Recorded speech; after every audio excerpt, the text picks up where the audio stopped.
right, guys, I'm here with Areli, great Spanish-speaking agent, and we're going to do what we always do, talk about what separates her from the rest of the pack, why you're in the top 20% and not the bottom 80%. I know it sounds insulting, but it's true, and a lot of people aspire to be in that upper tier, and they want to know what it is that they need to do to get there. I'm going to jump right into the Spanish-speaking. I know you have a lot of Spanish-speaking clients, and obviously you're fluent. Yep. That's my first language. Yeah. And you wouldn't be able to tell English is your second language. I know, I get that a lot. But yeah, I didn't know until you told me. But tell me how that benefits you.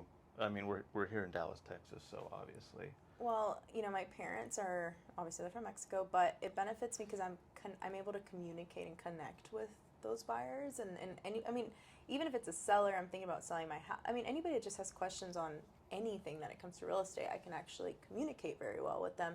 It helps me also, when I think about that buyer that speaks Spanish, I think about my mom and dad. My mom especially, she's been here many years, but her English is not the best. But I'm like, I want to treat this person on the other side of the table as I want my mom and dad to be treated.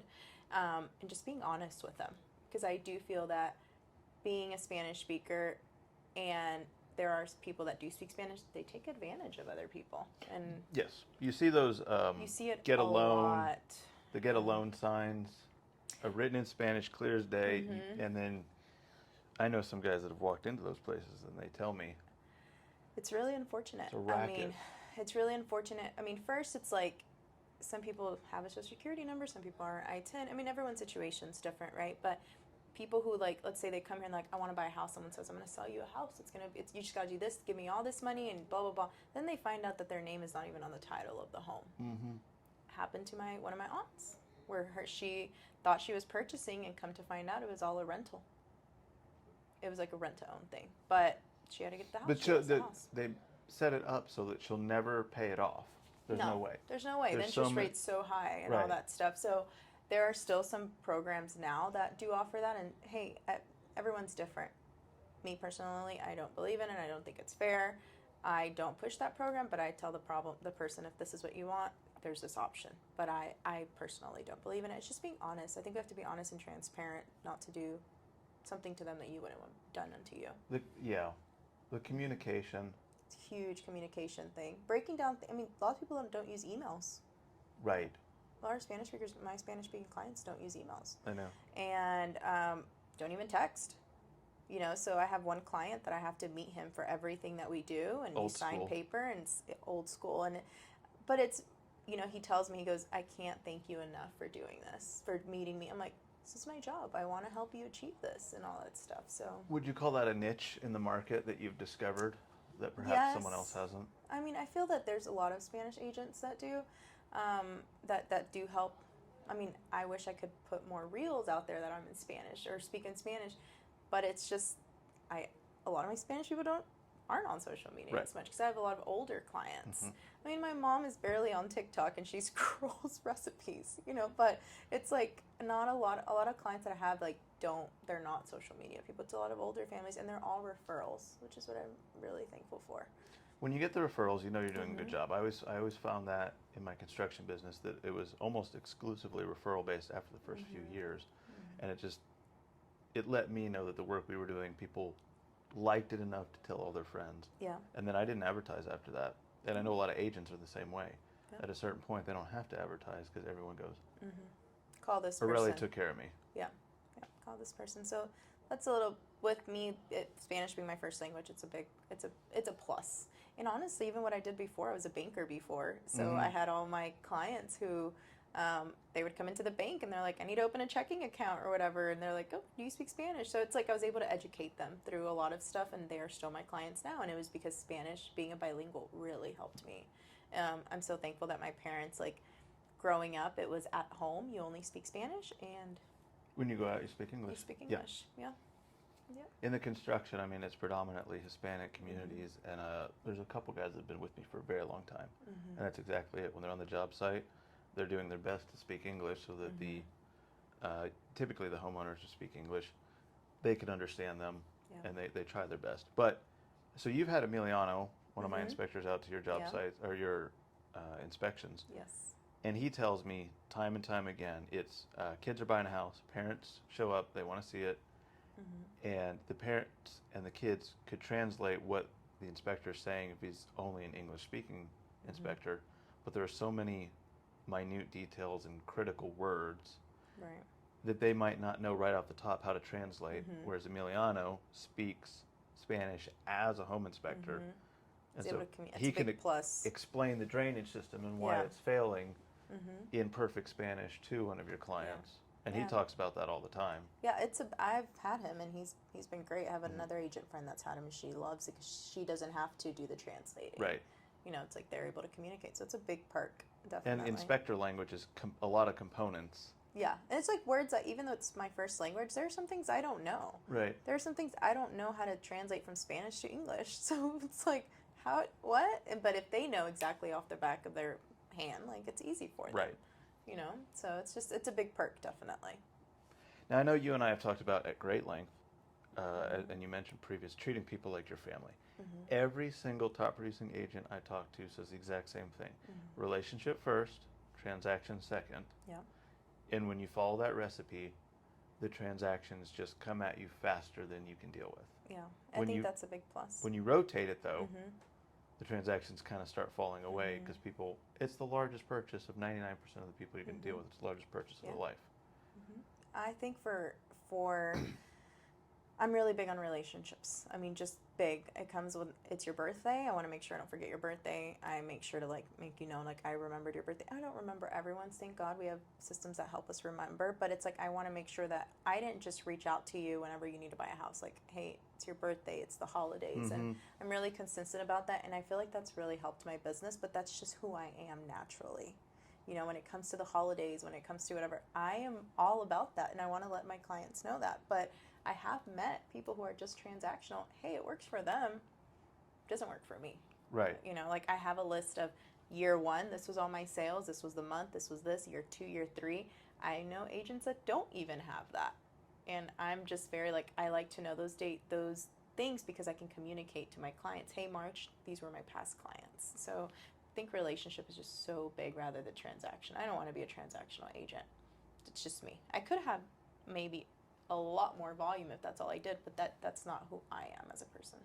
Well, I noticed I've seen this trend. You say I could have a lot more, but I think you're basing that off the fact that you have a lot right now.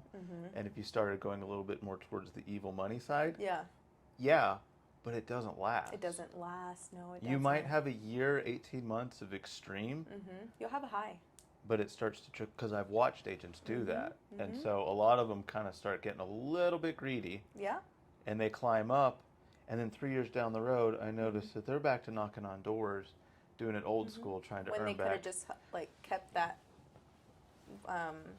kept their momentum. Kept their momentum and just and I think it's also being you and being genuine. If you're a relationship person, if you like to touch base with people, if you like to remember, if that is in you, keep doing it. Right. It's a lot like me. I mean, I'm very much like that. I mean, I'm a giver.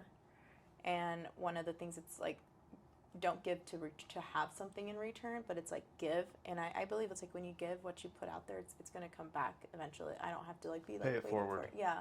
I'm big on that. And I think that a lot of my clients, they see that. You know, when it comes to closing, I like to find out what my client is like and kind of get them a closing gift that identifies a lot to them. Some of them I can kind of break the ice a little bit more than others. Some of them won't share too much, but I try to find out as much as I can. I mean, call me nosy. I want to know about my client. So paying it forward, when I did a lot of construction, one of my customers, he never really gave me a big job, just little stuff, $200-300 jobs, maybe $1,500 job here and there. One day he called me and he's like, hey, my mom has a plumbing emergency. So I went over to her house. It was something simple, but I fixed it, didn't charge him, went on about my life. And a week later he called me to his house, and we ended up booking a $70,000 remodel. Yeah. And he was like, I just knew you were a good guy. Okay. Yeah, it happens and that was and that was it. And I was like, it was literally just me tightening up something very small underneath her sink, and the plumbing emergency was over. Yeah, it was it's one of those things. I remember one of my best friends, she tells me, she's like, you just plant a seed. and you just watch it grow. Yeah.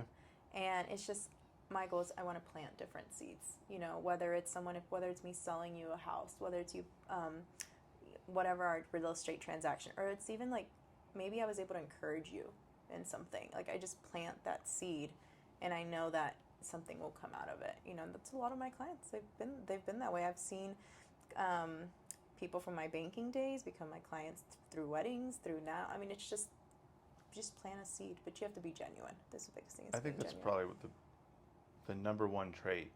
Mm-hmm. A lot of top producing agents share similar traits, Mm-hmm. but the number one thing is relationships before Mm-hmm. transactions, Yeah. and it yields good results. Mm-hmm. You just told me right before we sat down you've been waking up earlier. Do you have, some agents I know have a strict morning routine, like 5:45. Mm-hmm. No, I can't do that. They follow a heck of a plan. Do you have a morning routine? I have started my morning routine, so I'll get up in the morning, and was really good about just like wanting to stay in bed, but now I'm getting myself, I look out the window. So where we live, we're on our second floor, we don't have curtains just because the trees cover everything. I love just waking up to like natural light and stuff. So I get up That's in the way the you're morning. supposed to wake up. It's nice versus like closing curtains. There's Uh-huh. no curtains. I mean, it's just one door, but it's really nice to just, I look up and I'm like, I get this morning started. I go downstairs. I look at my dog. I'm like, are you coming down or what? And he doesn't. Go downstairs. I take my morning shot, which is like apple cider vinegar with greens, but it's the thing. Take the morning shot, and I grab my Bible and my devotional, and I sit in the kitchen right after I take this morning shot, and I sit in the kitchen and read this, like whatever the devotional is, and it's just like my moment, and now it's like something I crave every morning. Mm-hmm. And I'll have take this shot, brush my teeth because it'll taste really bad, and then I come back and do the devotional. But it's just my time, and as soon as after that, I work out, do a quick Peloton ride, and then start the morning. But my morning is I do the morning shot, brush my teeth, and my devotional. It's just been. Can you do it without brushing your teeth? Because after that shot, I figured you gotta brush. Yeah, no, you gotta go brush your teeth. That doesn't sound pleasant to me. No, it doesn't. But it's like it's like a cleansing thing. Talk about apple cider vinegar wakes you up. Yeah. So it's just that, and then the devotional thing in the morning. It's something I crave for now. Do you try any of the trends? Like anytime I see a TikTok trend, I'll Uh-huh. try it a few times. Because Mm-hmm. I don't know, maybe it's Yeah. going to be a game changer for me. 90% of the time I just abandon it after a while. Like I tried the barefoot shoes, I do the cold plunges. I tried a bunch of these different ones. Mm-hmm. I always end up going back to the routine that works for me. But do you try any of the trends? I think the apple cider vinegar thing was a trend or something, maybe at one point, but I've been doing it for so long. It's like, but not any new trends. Like I can't. No, I can't.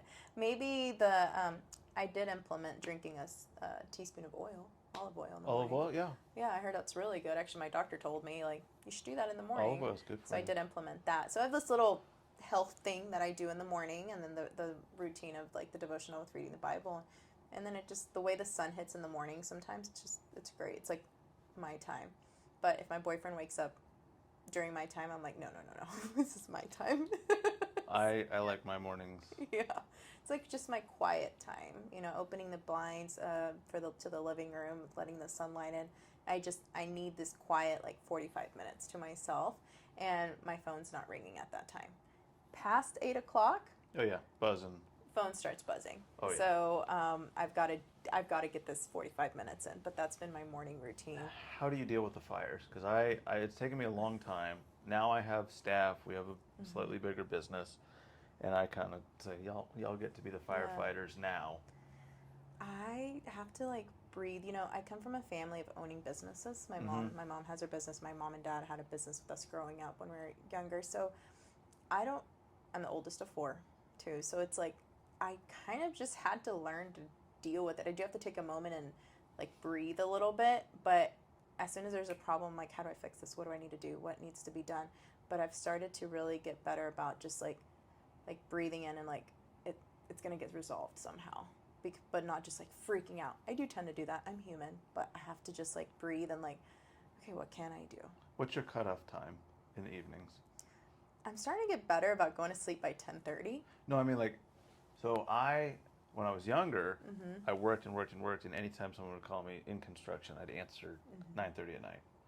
Now, if someone calls me at 7, I'll answer the first time. I go, I'm not answering your call to deal with your problem. I'm answering your call to let you know I will not be answering your call ever again. If it's a brand new client. I say it very politely. Yeah. But I go, at about 6 o'clock. I think mine's probably about 8. Okay. I'd probably say it's about 8 right now. It's much later than me. Yeah, it's probably just about 8 right now, because if I'm out showing all all day That's and fair. stuff, and I'm driving, I could take a phone call. But I do need the time of if I'm having dinner, I don't want to get any phone calls, and I'll get back to you the next day. But I'd say it's probably about 8 o'clock or so. Real estate, I do notice, starts a little later in the day anyways. For some people, though, I do have friends that come into the office really early, but not me. I'll roll in here probably about 9:30. So, but it's a. I think everyone has their own routine. One of the absolute top producers I know, he's probably, out of all the agents that recommend us the most, he probably produces the most. I don't think his day really starts till about 10 a.m. But he's one of the few people that I will answer the phone after 6 p.m. because I know that's his operational time, and he is a big chunk of our business. Yeah. Was it 2023? I think we had 52 inspections just from him. Wow. Yeah. That's awesome. He does quite a bit. Yeah. But I'll make some exceptions. Yeah. Make some Right, exceptions. Yeah. And you have some clients, maybe they've bought 1 or 2 houses and you know them pretty well. I have investors that if they call me late or something, which they never do, they're actually they're 5 o'clock in the morning people if they. But I'm like, they're business people. Yeah, they're early morning. But if they were to call late, I'm like, okay, since we've done I would pick up the phone call and stuff. I also I hate seeing too many. My voicemails are different, but on my text messages, I don't like to see that little number. I have it's 1, 2, 3, whatever. So I'll open it, and I'm human and I forget to reply sometimes. Do you have an iPhone? I do. Do you swipe unread? No, but I should. Yeah, I do. I read them and then I swipe back to unread, so the blue dot pops so it back does. up. So it pops. But I probably need to do that. Before but no, that, I would screenshot it and then email myself a picture of the screenshot, and then later when I got home, oh, I gotta do that. Yeah, whatever it is. I've been really good about remind me to do this and this and this. Remind me to call back such and such. And I still use a pen and paper for a lot of stuff. Yeah, when I'm me taking too. notes, if I'm on a Zoom call, I write physical pen and paper. That tactile feedback puts it in my brain a little better than just typing. It definitely helps. And then also when you have the to-do list, you write down your to-do list, and then the satisfying feeling of check mark getting off. It's done. You do enough of them where you can rip a new page and put the 3 or 4 left out. Yeah, that's a great feeling, right? Yeah, it's a great feeling. So I think when, with just in real estate, we have so many moving parts. Okay, you put first you get them pre-approved. You meet with them, they get pre-approved. You do your buyer's consult, all that stuff. You start showing homes. Okay, they got an offer written. We're under contract. That's a whole nother checklist. And then you got to communicate that whole checklist to your buyers or your sellers. And it's there's a lot of moving parts. But I think what's really helped me is I do have a TC and a VA. A TC makes a massive difference, I've noticed. Lifesavers. And when an agent can let go and actually give their TC the freedom to just handle what's going on, you see them excel. When they can't let go of it, they get kind of bogged down, and they never. That was my problem. I'm a little bit of a perfectionist sometimes. There's a certain point where you have to say that's good enough. Yeah, that's true. So my TC does mainly all paperwork stuff. She does mainly keeps me in line with my paperwork stuff. My VA though is a little bit more my graphics person. I'm I need to flyer this and I need to flyer that, and I have a certain look to things, so I want to make sure that they look. We have a certain. Y'all can't see it, but the whole office looks great. The chairs, everything has a continuity to it. It's gotta look cute. Good thing is I have office mates, so we make it look really cute. But I have a way that things need to look. So with my VA, should start doing things. I'm I know, but I slowly start to get into my style, and now I'm okay, cool. You did it. I don't need to do it because that would have taken me 2 hours to do because I'm such a perfectionist. So it's letting go of certain things and being all right, it's going. It's getting there, but it's a huge lifesaver. Best thing I can tell any agent. And once you get them trained as to how you like it done, you slowly let go and you can start relying on them to do all those things. Right, in Areli's brand, basically. It's because I built a brand, so I want to make sure it stays that way, and I want to stay consistent about it. And that's my 2 words for this year, consistency and order. I need to stay consistent with what I'm doing and find order in all those things that I haven't found the order in. Because I'm still figuring it out. We all are. Every agent has a little bit of a brand themselves. Mm-hmm. Every time I've ever seen you, you're put together, you look Thanks. great. Always looking like you're ready to go out and show a house. Mm-hmm. I see other agents come into the office in sweatpants, and they're like, oh, crap, someone wants to see a house. I gotta go home and change. Yeah. Or they just go like that. Mm-hmm. I gotta admit, I've done that before. Yeah. But I'm not the super fancy agent. I'm not in a suit. I'm not in like dress all the. Sometimes I am. Dress up a little bit more. But what you see is what you get. Mm-hmm. My jeans and depends my shoes that day, and a nice top kind of girl. I'm just like, it's just me. But you're put together. Yeah, I'll put Yep. together. Try not to leave the house without putting makeup on. That's hard sometimes. But it's like just because you don't know what you run into. Mm-hmm. And I will, one of my investors, one of our first homes that we flipped, I'll never forget, I had just came into town from Austin, and I was in like workout clothes, and he's like, this is the house, we got to see it. And I'm like, I'm not dressed up. How am I going to go? This is my investor who've done so many transactions. I was like, guys, I am so sorry, but I am in workout shorts right now, biker shorts and like a tank. I was like, but I'll meet you there because we need to see this now. It's probably one of the only times they've ever seen me that way. They're like, we get it, you just drove in from Austin. And I was like, sorry, but that was one of my lessons that I learned. I was like, I got to be put together sometimes. You just don't know what you're going to run into. Or have a bag in the car. Or have something in the car, yeah. So it's like, depending on my days, like if I left the house with heels, there are some tennis shoes in my car. It's like I've got to slip into it. So slip into something. I mean, I was out in East Texas this weekend. No, Thursday. Went in, do some closing, do some paperwork, and then went to go look at more investment properties out there. I was in boots and heels, and the guy's like, Areli, you should not be wearing this while we're looking at all this. I'm like, it's boots. We're going to be fine. We'll be fine. It's just you don't know what you're going to run into. Mm-mm. So when I came from construction, it was always boots, jeans, Carhartt t-shirt. I actually wear Carhartt for the working person, not just for the fashion. Okay. Yeah. If you say so. Right. I still buy it today, and I'm like, am I posing? Because I don't pick up tools that much anymore. I saw a dog, and he had a Carhartt canvas vest on, and the caption was, I'll bet he's never picked up power tools in his life. So you remember that one? Yeah. No, so I went from that, and then I'm like, I'm going into a much more professional setting, and I started wearing much nicer clothes. Mm-hmm. And then I realized that agents, because I'm doing the home inspection world, kind of expected the home inspector look. Even though I own the business and I don't do the inspections myself, they still kind of, I don't want to say scoffed, but like, why are you wearing nice leather shoes and khakis? Why do you look so nice? Why do you look so nice? Do you not get dirty? Because you expect the home inspector to be underneath the house getting dirty. I'm like, I don't, actually. I used to do that, but I'm not anymore. Now I just run the business. And so since I've kind of gone to a blend of, I got Chucks and just a polo and jeans, and that seems to be much better for them than getting too dressed up. I had to find it was weird finding a balance. It's crazy that every agent looks at it differently, but it also depends on, okay, so if you dress up super nice, obviously you're going to attract probably going to attract those $1 million homes. I don't know, right? Everyone's different. You attract a certain client. You the way you attract a present certain yourself. client, yes, how you present yourself.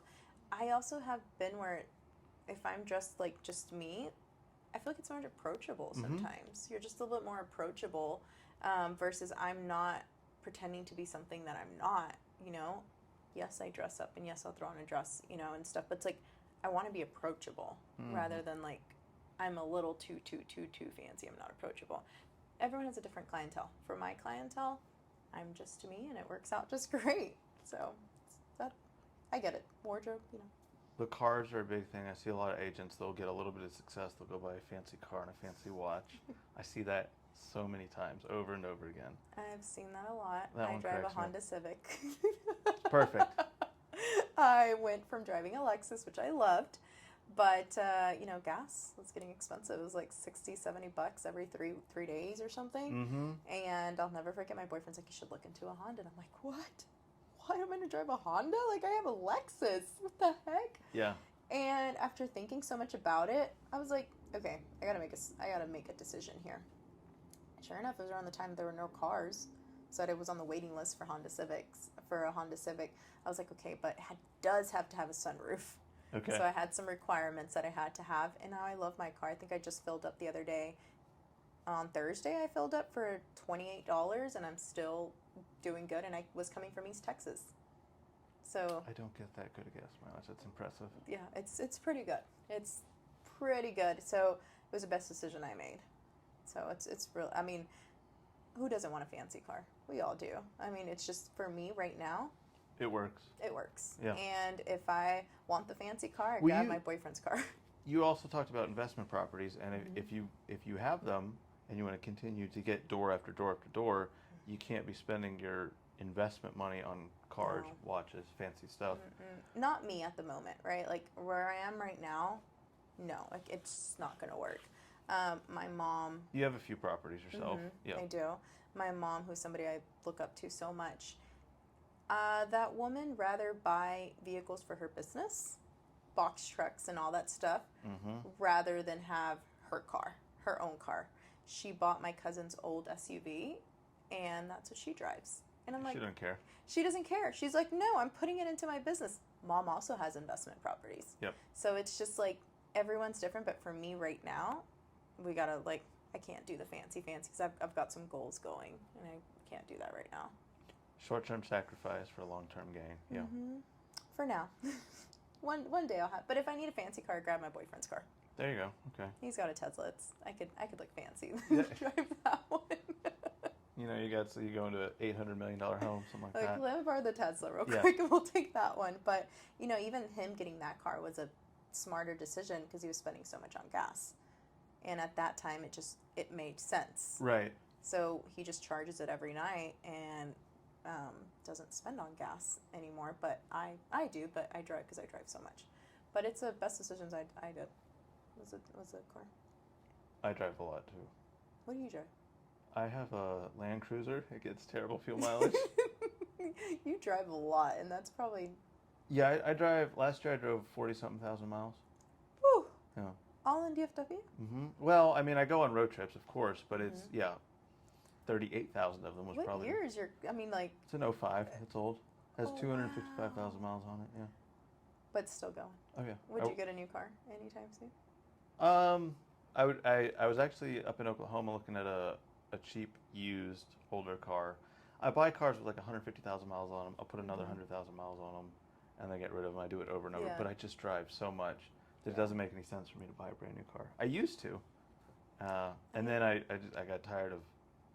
I'd buy a $50,000 pickup truck. I'd start making payments on it, and then by the time I was starting to get close to paying it off, it already had 200,000 miles on it. I'm like, well, this doesn't weigh out. Yeah, it's because then their value. And So now all I can that spend stuff. $15,000 on a car that has 100,000 miles on it, drive it to 200 or 250, and get rid of it. Yeah. And I may have spent $5,000 or $6,000 owning it versus the other way around. So. That's a smarter thing to do. Yeah. But you know, we get caught up in.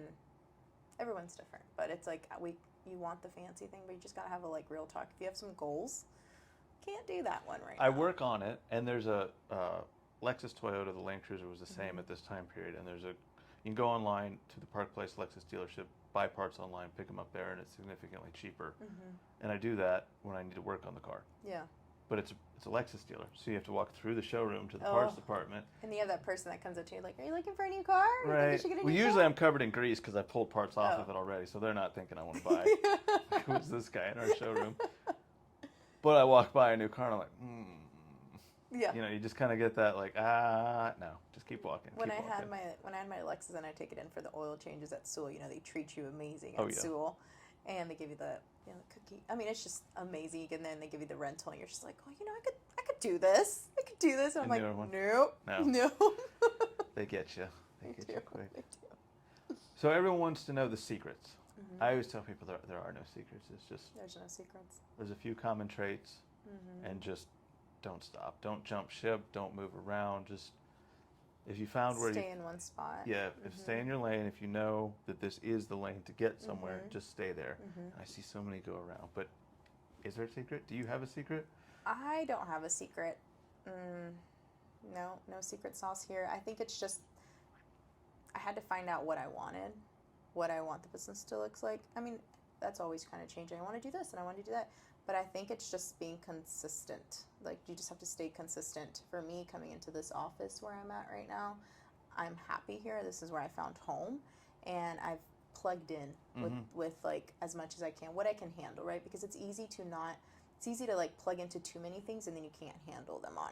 So I've just plugged in where I need to and stayed consistent with what I need to do. But I wish to say that there was a secret. I have no secrets. I am just myself. I am figuring it out as I go too. But consistency, I think, is going to be one of the biggest things. So it's like when it comes to how you treat your clients, for how you do your process, figuring out what process works for you, for when you meet with a buyer or something, like just staying consistently and I think it'll just flow. Because like, why reinvent the wheel completely? No, I like with investment properties, I have some myself, and all I've done is copy, paste, copy. Whatever I saw someone else doing that was successful, I copied their plan exactly, found a house that met a criteria, bought it, fixed it, put a tenant in it, and it works. And you know, but then also figuring out too, like, so it's easy for us as realtors to kind of copy and paste other people, like, but I think it'll be a little bit different if, like, you have to know that that's you.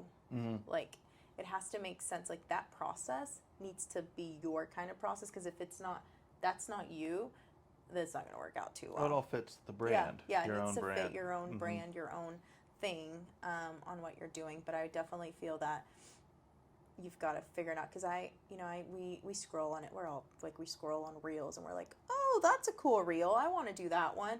But then you're like, oh shit, that's not really me.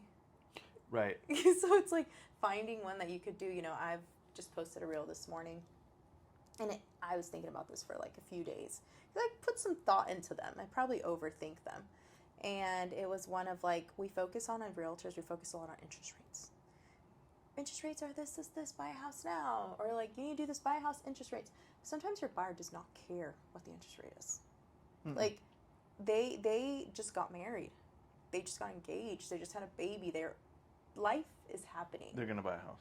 They got to buy a house. They could care less with the interest rate because they're going to refinance it or whatever the situation was. So I had on literally for a whole week, I was like, I need to post this reel. One of my best friends just got engaged 2-3 weeks ago, and I did the proposal for her, and it was a beautiful setting. And I had it in my phone. I had the video in my phone. And I was like, you know what, I'm going to use this. And so it was like, I used the video of their proposal, of the setup and stuff, and it's just like, you just got married, you just got engaged, you're having a baby, like, life is happening, and you need to figure out what's home. And to me, that identified so well with me, that it was just like, because I also have the flower business on the side. Yeah. And it was like, you need to figure out what's going on. So it's like, just life is happening. And I posted that one. I actually got pretty good traction on it, because it's just, as realtors, we focus on just interest rates. It's like, life is happening, and they may be searching engagement or something, and then that comes up like, oh shit, we don't need to just plan our wedding, where are we moving after this wedding?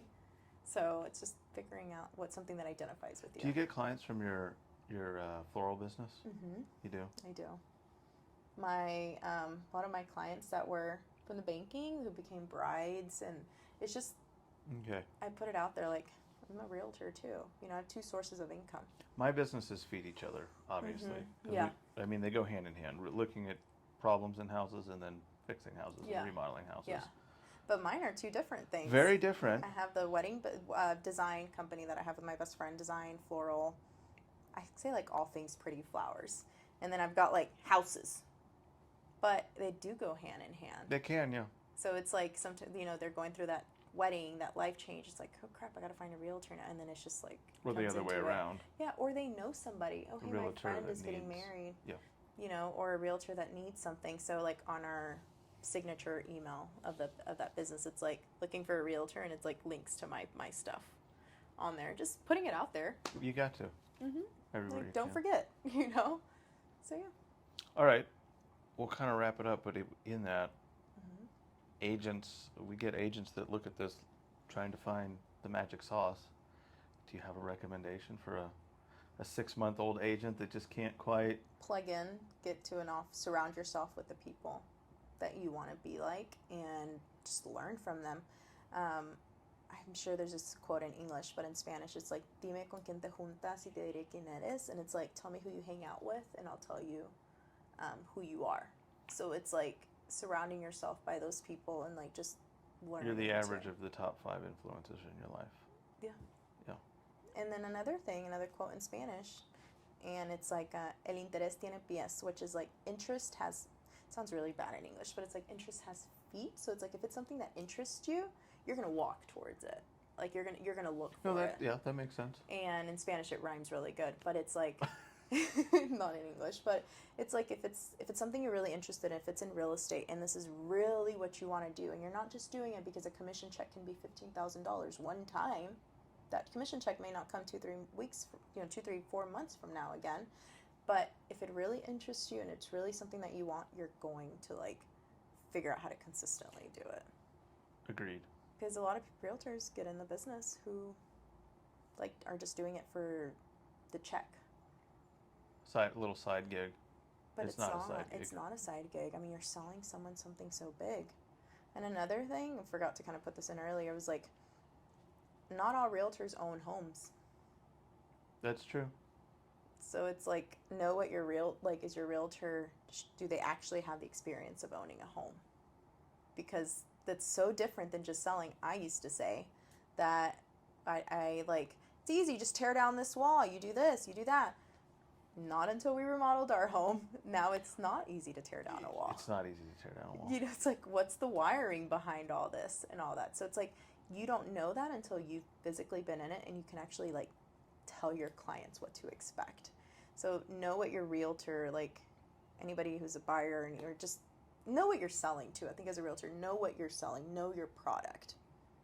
We don't know every house, right? We don't know what it's like, but know what that whole home ownership is really like. And don't just say you could flip this, tear down this wall. There's more than just saying those things, because your buyer will believe you. They're going to you because you are the expert. Mm-hmm. Yes, I know. I've been brought in by realtors who have said, we want to do this, this, and this. I'm like, sure, anything can be done. We're at like $150,000 already, though. Like, what? Yeah. They don't know. They don't realize it. So that's one thing, is just knowing. But going back to like, anybody who's like, how do you figure it out? Just be genuine. Just do your thing, know your product, and plug in with the right people. I think maybe that's a secret sauce. Plug into a good brokerage that's gonna like really walk you through it. It really is. Surround yourself with people, the correct people. The correct people. Right. I think that's so huge. If you have a problem, like, you don't want to just Google, like, call the person. If you join a friend group where everyone smokes, you're gonna start you're gonna smoke. Yeah. If everybody's gonna be drinking, it goes back to like, tell me who you're hanging out with. Exactly. So I think that's just like plug into the people.